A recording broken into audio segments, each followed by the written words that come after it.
नमस्कार, मी अक्षय पुन्हा एकदा तुम्हा सर्वांचं एडीएन बातमीपत्रात मनपूर्वक स्वागत करतोय। आज दिवसभरात घडलेल्या संपूर्ण घटनांचा आढावा आपल्याला घ्यायचाच आहे, परंतु त्या अगोदर नजर टाकूया आज दिवसभरात घडलेल्या काही महत्त्वाच्या आणि ठळक घडामोडींवरती। शेतकऱ्यांची दिवाळी आपण काळी होऊ देणार नाही हा शब्द पाळला असल्याचं उपमुख्यमंत्री एकनाथ शिंदे यांचं छत्रपती संभाजीनगरात प्रतिपादन। ठाकरे गटाचा मोर्चा म्हणजे शक्ती प्रदर्शन करण्याचा प्रयत्न असल्याचा संजय शिरसाटांचा आरोप। तर आलिशान बंगल्यात राहणाऱ्या शिरसाटांना शेतकऱ्यांच्या व्यथा काय कळणार, शिवसेना नेते अंबादास दानवे यांचा प्रतिआरोप। आता बघूया सविस्तर बातम्या। सर्व निकष अटी शर्ती बाजूला ठेवून आपण निर्णय घेतलाय। शेतकऱ्यांना 32 लाख कोटींचं पॅकेज जाहीर केलंय। आपण शेतकऱ्यांना भरीव मदत करणार असल्याचं प्रतिपादन उपमुख्यमंत्री एकनाथ शिंदे यांनी छत्रपती संभाजीनगरात केलंय। छत्रपती संभाजीनगर येथे शिवसेना शिंदे गटाच्या कार्यकर्त्या मेळाव्याचं आयोजन करण्यात आलं होतं। या मेळाव्याला शिवसेना प्रमुख एकनाथ शिंदे यांनी मार्गदर्शन केलं।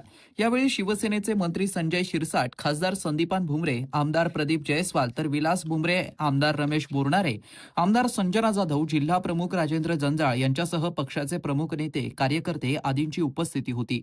यावेळी अन्य काही पक्षातील आमदार तथा अन्य पदाधिकाऱ्यांनी शिवसेना शिंदे गटात प्रवेश घेतला। यावेळी त्यांचं स्वागत उपमुख्यमंत्री एकनाथ शिंदे यांनी केलंय। तर या मेळाव्याला संबोधित करताना शिंदे यांनी शेतकऱ्यांना दिलेल्या पॅकेजबाबत उल्लेख करून विविध विषयांवरती आपलं मत प्रदर्शित केलं। दसरा झालाय, आता दिवाळी येते। मी सर्वांना दिवाळीच्या देखील मनापासून शुभेच्छा देतो। दिवाळी यंदाच्या दिवाळीवर दुःखाचं सावट आहे। आज मराठवाड्यातला आपला बळीराजा संकटात आहे, त्याच्या डोळ्यामध्ये अश्रू आहे। परंतु जिथे आपत्ती तिथे शिवसेना, जिथे संकट तिथे तुमचा एकनाथ शिंदे। आणि म्हणून शेतकऱ्यांचं फार मोठं नुकसान झालंय। मी स्वतः बांधावर जाऊन आलोय, मुख्यमंत्री बांधावर गेले, आपले उपमुख्यमंत्री, मंत्री सगळे बांधावर गेले, आपले सगळं व्यासपीठ बांधावर गेले। खरं म्हणजे जमिनी खरडून गेल्यात, पिकं वाहून गेली आहेत, घरांची पडझड झाली आहे, पशुधन वाहून गेलंय, काही ठिकाणी जीवितहानी झाली आहे, फार प्रचंड मोठं नुकसान आहे। मी जेव्हा गेलो तेव्हा अनेक लोकांनी मला पाहिलं, मी लोकांना भेटलो आणि माझ्याकडे लोक आले, म्हणाले साहेब आतापर्यंत अनेक वर्षामध्ये एवढा पाऊस आम्ही कधी पाहिलाच नाही। प्रचंड मोठं नुकसान या मराठवाड्यातल्या शेतकऱ्यांचं झालं, विदर्भात झालं, उत्तर महाराष्ट्रात झालं, अनेक ठिकाणी झालं। परंतु मराठवाड्यामध्ये सगळ्यात जास्तीचं नुकसान मराठवाड्यामध्ये झालेलं आपण पाहिलं। आणि म्हणून मी दसऱ्याच्या मेळाव्यामध्ये म्हणालो होतो, शेतकरी हा बळीराजा आपला अन्नदाता आहे, आपला मायबाप आहे, त्याच्या मागं उभं राहणं हे आपलं कर्तव्य, जबाबदारी आहे। आणि आपण या शेतकऱ्यांची दिवाळी काळी होऊ देणार नाही हा आपला शब्द होता आणि तो देखील आपण शब्द पाळला आहे। शेतकऱ्यांच्या न्यायासाठी शिवसेनेच्या वतीने मराठवाडा व्यापारी हंबरडा मोर्चाचं आयोजन पक्षप्रमुख उद्धव ठाकरे यांच्या नेतृत्वात करण्यात आलं असून सदर मोर्चा हा ठाकरे गटाचं शक्ती प्रदर्शन असल्याचा आरोप शिंदे गटाचे मंत्री संजय शिरसाट यांनी केलाय। शेतकऱ्याबद्दलचं सरकारची जी भूमिका आहे ती सरकारने जाहीर केली आहे। मला वाटतं प्रथमतःच शेतकऱ्यांसाठी इतकी भरीव मदत सरकारने जाहीर केली। आम्ही ही मदत दिल्यानंतर सुद्धा स्वतः सरकार हा विचार करतं की आणखीन काही देता येईल का, याच्याबद्दलचं सरकारचं धोरण सुद्धा वरिष्ठ नेते ठरवतील। परंतु अशा वेळेला जेव्हा शेतकरी संकटात आहे, शेतकऱ्याची शेती वाहून गेलेली, पिकं सर्व पडलेली आहेत, फळबागा नष्ट झालेल्या आहेत, अशा वेळेला राजकारण करण्यापेक्षा सर्वांनी एकत्रित येऊन शेतकरी कसा त्याच्या पायावर उभा राहील याकडे लक्ष देणं मला वाटतं गरजेचं आहे। राजकारण करायला इतर माध्यम आहेत ना, पण जो हंबरडा शेतकऱ्यांनी फोडलाय त्याला सांत्वन किंवा त्याला सहकार्य करण्यापेक्षा इतर राजकारण करण्याकडे या लोकांचा कल आहे. उद्या येतील, सरकारला 2-4 शिव्या देतील, शिंदे साहेबाला 1-2 शिव्या देतील आणि टोमणे मारतील, झाला त्यांचा मोर्चा. तुम्ही शेतकऱ्यासाठी काय करताय? शेतकऱ्यासाठी तुमची भूमिका काय? तुमच्या सरकारच्या काळामध्ये आलेले जे अडचणी होत्या तुम्ही किती सॉल्व्ह केल्यात? त्या प्रश्नाची उत्तर द्या ना. म्हणजे जेव्हा सत्तेत असतात त्या टायमाला काही करायचं नाही, आणि जेव्हा सत्तेत नसेल त्या टायमाला वाह, शेतकऱ्यासाठी असं केलं पाहिजे, तसं केलं पाहिजे. या सर्व गप्पा ज्या आहेत त्या शेतकऱ्यांना कळाल्या आहेत. आज प्रत्येक मंत्री असेल, प्रत्येक आमदार असेल, प्रत्येक कार्यकर्ता असेल, हा शेतकऱ्यांजवळ गेलेला आहे, शेतकऱ्यांना भेटतोय, शेतकऱ्यांची अडचणी समजून घेतोय. आणि एकनाथ शिंदे साहेबांचं त्याच्या पुढे जाऊन वैयक्तिक मदतीचा सुद्धा ओघ त्याने सुरू केलेला आहे.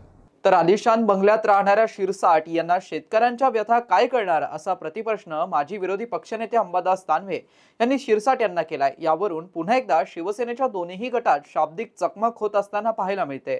शेतकऱ्यांच्या वेदना ज्याला कळत नाही, ज्याला मुंबईच्या 72व्या मजल्याची सवय आहे, संभाजीनगरात 22,000 स्क्वेअर फीटच्या राजमहालाची सवय, त्याला शेतकऱ्याच्या व्यथा आणि वेदना काय करणार? म्हणून आमच्या बोंबा भावनांना जर बोंबा म्हणत असेल तर मला असं वाटतं त्यांना त्यांच्या भावना लखला. सातत्याने ती काय करताय? हंबरडा फोडायला दम आहे का तुमच्यामध्ये, किंवा काय मदत काय करताय? तिकडे घेऊन येणार का, पार्लरची देणार का, असं सतत सुरू आहे. आता याच्यावर उत्तर देण्याची मला काही गरज नाही आणि मला आवश्यकता पण नाही त्यांच्या टीकेला. असं कुत्रे भुंकत असतात, त्याच्याकडे आपण काय लक्ष द्यायचं? आपण आपलं काम करायचं असतं. शेतकऱ्याच्या व्यथा वेदना हंबरडा मोर्चाच्या माध्यमातून आम्ही व्यक्त करतोय.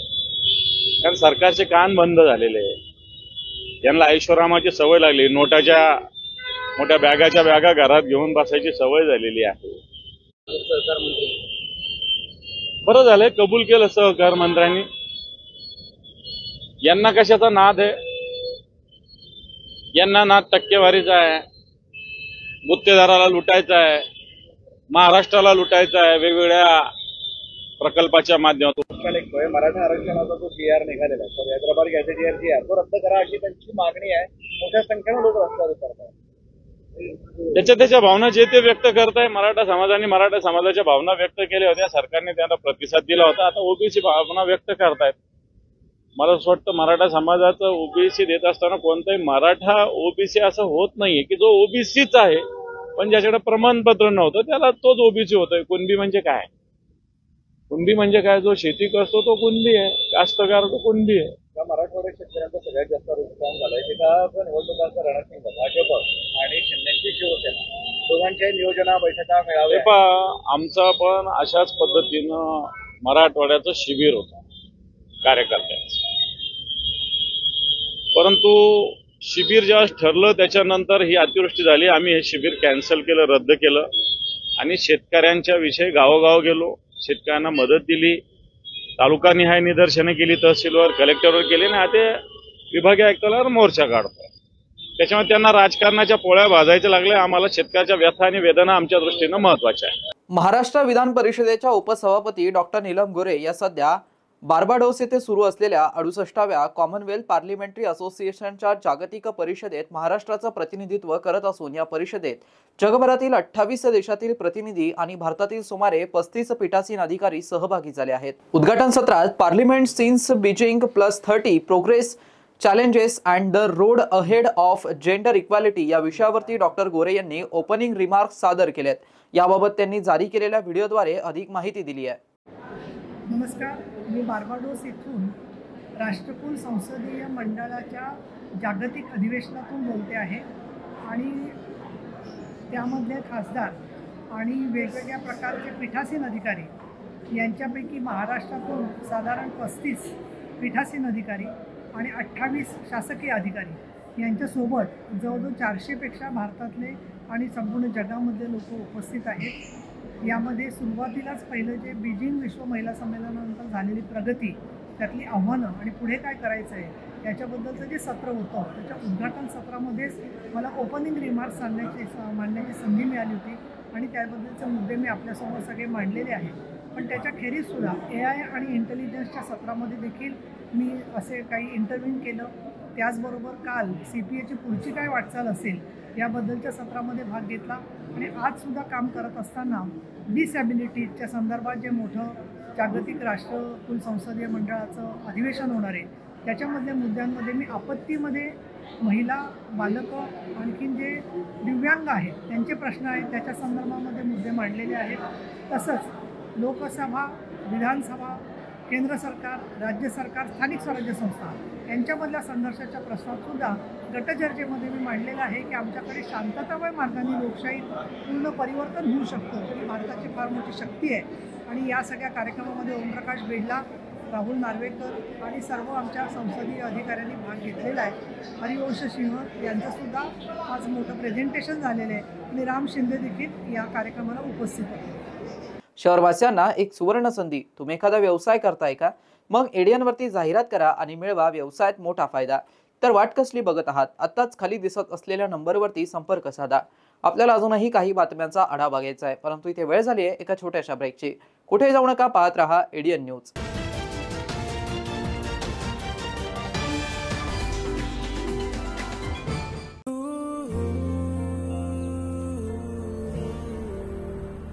हाय, इथे शिफ्ट होतेस? हो. कोणतं कॉलेज? SPPU. अरे मी पण. मग कधी ड्रॉप हवा असेल तर मम्मी आणि तुझी प्रोफेसर सुद्धा. प्रोफेसर?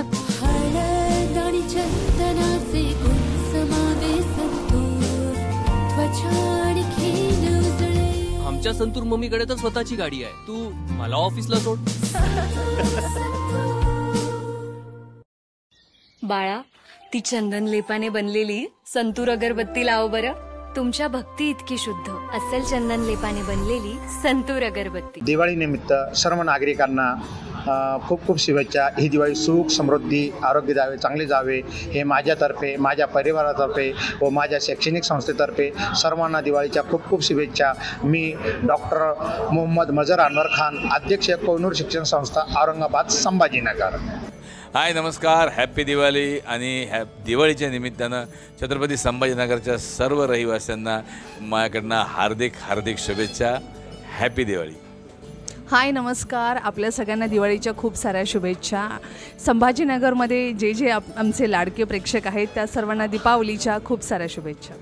अनेकांच्या मनात स्वप्न असते की देशाची सेवा करायची, परंतु काही लोकच योग्य प्रशिक्षण घेऊन ते वास्तवात पूर्ण करतात. वास्तविक सैनिक बनणे सोपं काम नाही, कारण प्रशिक्षणाच्या मैदानापासून ते युद्धाच्या रणांगणापर्यंत प्रत्येक क्षण संघर्षमय असतो.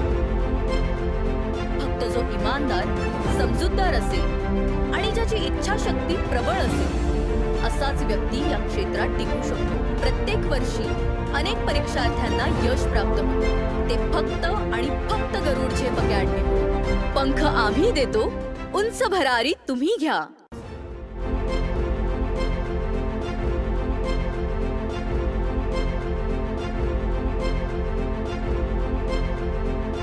शिक्षण असो किंवा नोकरी, कुठल्याही कामानिमित्त छत्रपती संभाजीनगर येथे येत असाल तर तुमच्या घरगुती जेवणाची चिंता आता मिटली.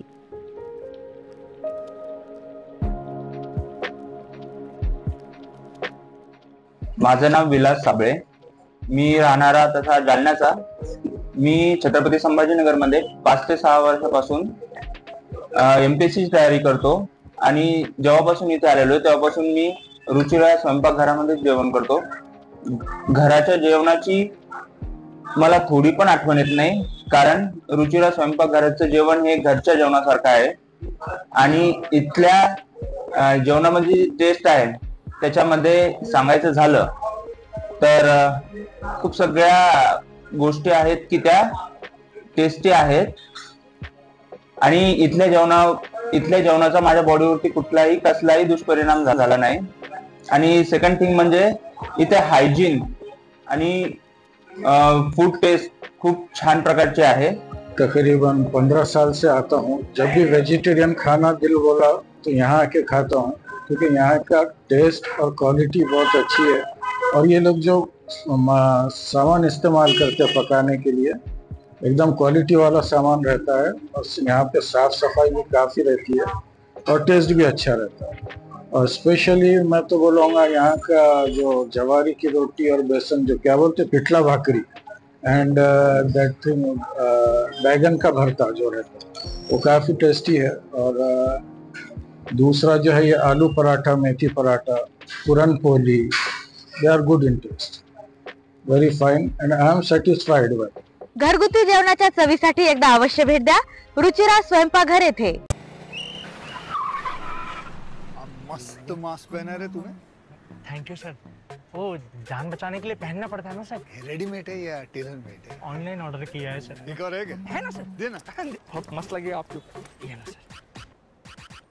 सर ना भाई, जान बचाने के लिए बाइक चलाते वक्त सिर्फ खोपड़े पे मास्क पहनेगा तो खोपड़े को कौन बचाएगा? समझ गया सर। हेलमेट ऑनलाइन ऑर्डर कर, वरना हमेशा के लिए ऑफलाइन हो सकता है। Okay sir. ये ले सलाम। ये भी ऑनलाइन भर दे। हेलमेट पहने, ट्रैफिक नियमों का पालन करे, जिंदगी के सफर को सुरक्षित रखे।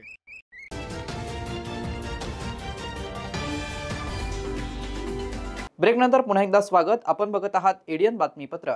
आमदार प्रशांत बंब यांच्या माध्यमातून झालेल्या खुलताबाद शहरातील प्रभाग क्रमांक 5 मधील नाली व रस्त्याच्या कामातील पाईपलाईन भलत्याचा प्रभागात केल्याचा खळबळजनक आरोप नागरिकांनी एडियन सोबत बोलताना केलाय। तर मंजूर निधीमध्ये रस्ता व नाली दोन्ही असताना ड्रेनेज नाली करावी अशी मागणी साईवाडा प्रभागातील नागरिक करत आहेत। गली अच्छी नहीं, रोड अच्छा नहीं, ये नालियाँ जो है तो बीच में से जाना है, वो काम करने का पार्टी लगाए गए वम साहब ने, उसका वो पालन ही नहीं कर रहे। अभी जो गंदगी है उसके बारे में वाड्यामध्ये अशी दुर्व्यवस्था झालेली आहे या रोडची। या रोडवरती दोन्ही साईडने नाल्या असून या बऱ्याच वर्षाच्या नाल्या आहे, जुन्या नाल्या आहे। या नाल्यामध्ये बघा तुम्ही कशा घाण जमलेली आहे, इथून तिथपर्यंत दगड पडलेले आहे। नाल्याचं पाणी जे रोडवरती येऊ राहिलं। नाल्या काढा बरं, नगरपालिका येऊन सांगितलं नाल्या काय काढत नाही सर। या नाल्याचं पाणी पूर्ण रोडवरती येऊ राहिलं, जाणाऱ्या लोकांना तकलीफ होती। घर का बसते इथं डास मच्छर खूप त्रास देत आहे, इथं डुकर पण त्रास देत आहे। हे नाली झालेली आहे, इथं बारीक बारीक मुलांना पण खूप त्रास होत आहे। जसं आमचं प्रशासनाला एवढंच म्हणणं आहे की इकडच्या दोन्ही साईडनं जे नाले ठेवल्यापेक्षा एकच नाली ठेवा, मधून ड्रेनेज लाईन दिली पाहिजे। नाल्याचं त्यांना पण ताण राहणार नाही, आम्हाला पण ताण राहणार नाही। आणि ह्या रोडचं पण जे तर लवकरात लवकर काम करायला पाहिजे। तर जास्तीत जास्त खर्च न करता कमीत पैशामध्ये पूर्ण काम ओके झालं पाहिजे। असं पाणी जमा झालेलं आहे इथं। हे नाल्या जर असे जाम होत राहिलं तर कसं व्हायचं? हे पूर्ण पाणी रोडवर जमा होतं, इकडून तिकडून रोड फोडून ठेवलेला आहे इथून तिकडून। या रोडचं काम भूषण पत्रकार ते माणिक घोरपडे त्यांच्या घरापर्यंत या रोडचं काम मंजूर झालेलं आहे। यांनी ना रोडचं काम लवकर सुरू केलं नाही, ड्रेनेज लाईन चालू केली। हे साईडनं नाल्या बनवून द्यायचा काय उपयोग नाही। या नाल्या असेच जाम होणार, परत असेच घाण जमा होणार। तेच सांगण्यात काही उपयोग नाही। आमचं एकच म्हणणं आहे का दोन्हीकडून नाल्या काढण्यापेक्षा एकच मधून लाईन टाकून द्या, ड्रेनेज लाईन। हा, स्वच्छ भारत करू ना। आता तुम्ही हे बघू शकता, हा बोर्ड लावलेला आहे इथं, महाराष्ट्र शासन सार्वजनिक बांधकाम विभाग उपविभाग खुलताबाद। हे सन 2023-24चा बोर्ड लावलेला आहे। आता 2025 संपत आला तरी पण अजून काम होत नाही। त्याच्यात लिहिलेलं आहे भूषण पत्रकार ते माणिक घोरपडे यांच्या घरापर्यंत सिमेंट रस्ता व नाली करणे, हे अजून काम झालेलं नाही। आमचं एवढंच म्हणणं आहे का 2 नाल्या केल्यापेक्षा एकच नाली करा, ड्रेनेज लाईन टाकून द्या, तुमचा ताण मिटून जाईल, आमचाही ताण मिटून जाईल, जेणेकरून आम्हाला मच्छरापासून सुटका भेटेल।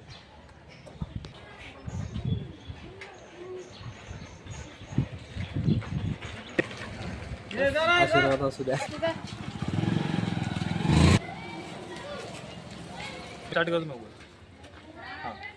ये प्रभाग क्रमांक 5 के अंदर ये प्रशांत भाऊ साहब ने यहाँ पर नाली व रास्ते काम का उद्घाटन करे थे। तो ये उद्घाटन करना प्रशांत बम साहब ने करे थे। तो यहाँ पर अपने लिखा हुआ है और जीआर में भी है, भूषण पत्रकार से लेके माणिक घोरपडे घरपर्यंत सिमेंट रस्ते व नाली करने बाबत।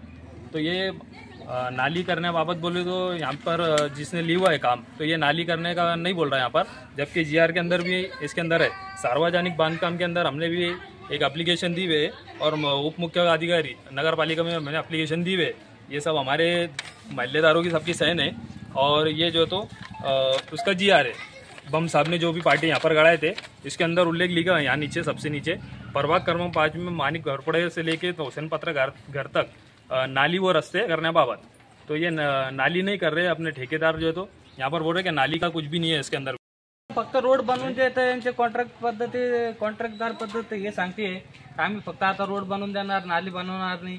मग रोड बनल्याच्या नंतर परत मग कॉन्ट्रॅक्टरचं म्हणणं आहे की इकडे नाली नाही आहे, कॉन्ट्रॅक्टरचं म्हणणं असं आहे तिकडे नाली नाही आहे। आता परशान भाऊ साहेब ना हे उद्घाटन केलेलं आहे, याच्यामध्ये साफ लिहिलेलं आहे घोरपडेपर्यंत, माणिक घोरपडे घरपर्यंत, हुसेन पत्रकार ते घरपर्यंत सिमेंट रस्ते व नाली करणे याचं लिहिलेलं आहे। त्याच्या जीआर मध्ये बी आहे 35 लाख रुपयाची निधी दिलेली आहे हे परशान भाऊ साहेबांनी। तो आमचं बोलणं हे आहे की जे कॉन्ट्रॅक्टर आहे त्यांनी आम्हाला नाली करून देणे आणि रस्त्याचं काम चांगलं व्यवस्थित करून देणे। कॉन्ट्रॅक्ट त्यांनी रस्त्याचं काम चालू केलं होतं, त्यांनी चालू केल्यानंतर आम्ही काम त्याला थांबवलेलं आहे। ते म्हणून राहिलं होतं की आमचे हे गल्लीत प्रभाग क्रमांक 5 मध्ये नाडी नाही आहे, गटर नाही आणि नाली करून देण्याचं नंतर आम्हाला रस्ता करून द्या।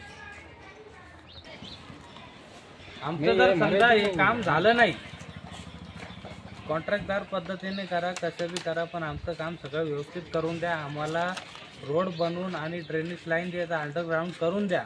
या नाल्याची परेशानी आम्हाला आता सहन होत नाहीये। आता आजकाल जे तर स्मार्ट सिटीचा जे जमाना चालू आहे, इकडं एक खुलताबाद तालुका आहे। हा तालुका नसताना हा ग्रामीण भाग जास्त वाटत आहे। ग्रामीण भाग याच्यापेक्षा चांगला आहे। हा तालुका म्हणावं का ग्रामीण भाग म्हणावं, आता याला स्मार्ट सिटी तर म्हणता येणार नाही। आमचं फक्त एवढंच म्हणणं आहे का तुम्ही आम्हाला ड्रेनेज लाईन करून द्या, नसेल होत तर काम नका करू। आम्ही याचा बहिष्कार करू मतदानाच्या टायमाला। आम्ही रस्त्याचं आणि नालीचं ड्रेनेजचं काम झालं नाही तर आम्ही मतदानाला बहिष्कार करू।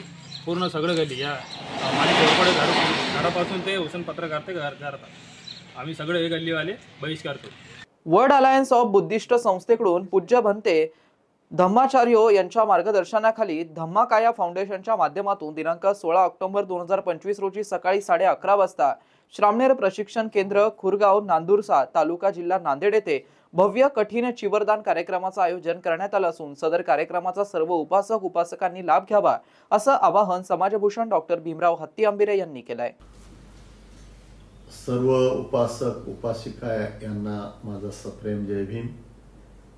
मी डॉक्टर भीमराव हत्तीआंबिरे संबोधी अकादमी महाराष्ट्राचा संस्थापक अध्यक्ष असून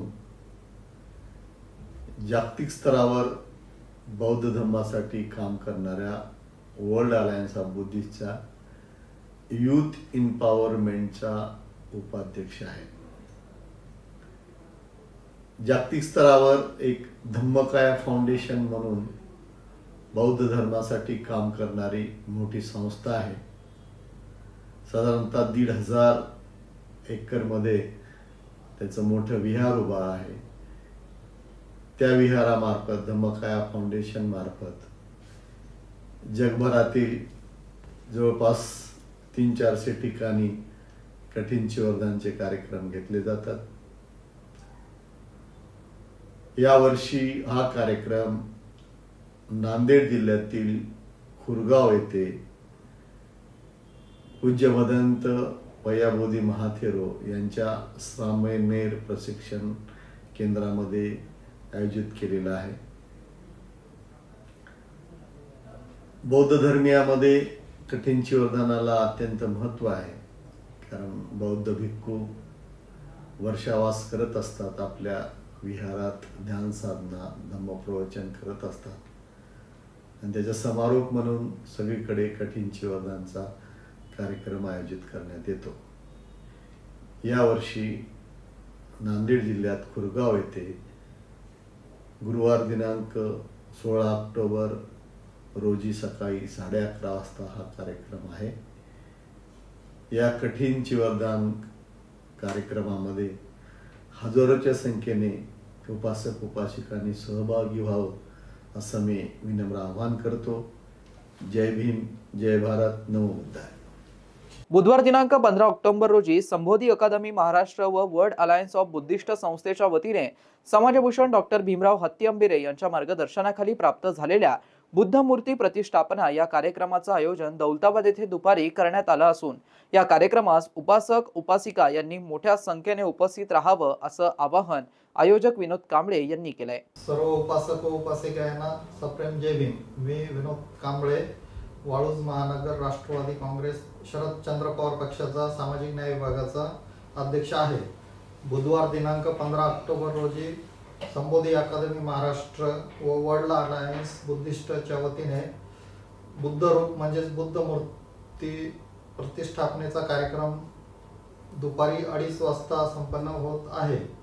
दौलताबाद व परिसरातील सर्व बौद्ध उपासक व उपासिका यांनी हजारोच्या संख्येने उपस्थित राहावे असे आवाहन करतो. जय भीम. शेवटी पुन्हा एकदा नजर टाकूया आज दिवसभरात घडलेल्या काही महत्त्वाच्या आणि ठळक घडामोडींवरती. शेतकऱ्यांची दिवाळी आपण काळी होऊ देणार नाही हा शब्द पाळला असल्याचं उपमुख्यमंत्री एकनाथ शिंदे यांचं छत्रपती संभाजीनगरात प्रतिपादन. ठाकरे गटाचा मोर्चा म्हणजे शक्ती प्रदर्शन करण्याचा प्रयत्न असल्याचा संजय शिरसाटांचा आरोप. तर आलिशान बंगल्यात राहणाऱ्या शिरसाटांना शेतकऱ्यांच्या व्यथा काय कळणार, शिवसेना नेते अंबादास दानवे यांचा प्रतिआरोप. आणि याबरोबरच हे बातमीपत्र इथेच संपलं. पुन्हा भेटूया पुढील बातमीपत्रात. तोपर्यंत पाहत रहा आपल्या हक्काचं बातमीपत्र एडीएन न्यूज.